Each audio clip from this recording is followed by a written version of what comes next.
आखातातील युद्ध थांबताच खनिज तेलाच्या दरात मोठी घसरण. आंतरराष्ट्रीय बाजारात कच्च्या तेलाच्या दरात 4% अधिक घसरण. देशात पेट्रोल डिझेल स्वस्त होण्याची आशा. अमेरिका इराण शांतता कराराचे भारतीय शेअर बाजारात सकारात्मक पडसाद. सेन्सेक्स 1100 अंकांनी वधारला. निफ्टीही 23,900 अंकांच्या वर. अर्धा जून सरला तरीही महाराष्ट्र कोरडाच. अजूनही आठवडाभर मान्सूनची प्रतीक्षा करावी लागणार.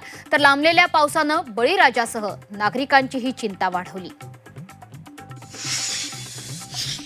राज्यातील धरणांमध्ये अवघा 24.75% इतकाच पाणीसाठा शिल्लक. पुणे विभागात सर्वात कमी 14% पाणी.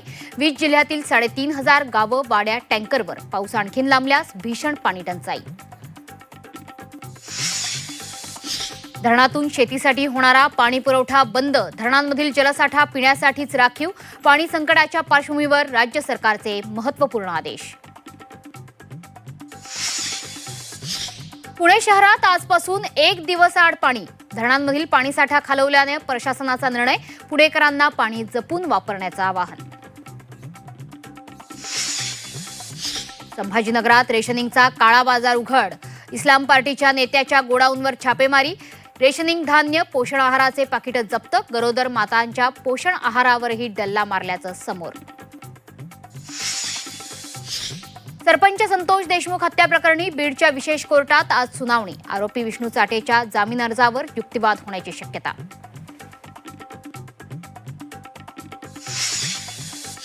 राज्यभरातील शाळांमध्ये आज पुन्हा हजरचा गजर. उन्हाळी सुट्टीनंतर विदर्भ वगळता उर्वरित राज्यातील शाळा सुरू. गुलाब, पुष्प आणि पेढे देऊन चिमुकल्यांचं स्वागत. भीमाशंकर मंदिर आजपासून भाविकांसाठी खुलं. दर्शनासाठी भाविकांची गर्दी. मंदिर परिसरातील विकास कामं अंतिम टप्प्यात. 5 महिन्यांपासून मंदिर दर्शनासाठी बंद ठेवण्यात आलं होतं. आणि सोमवती अमावस्येनिमित्त जेजुरी गडावर भक्तिसागर लोटला. भाविकांकडून येळकोट येळकोट जय मल्हारच्या घोषात भंडाऱ्याची उधळण.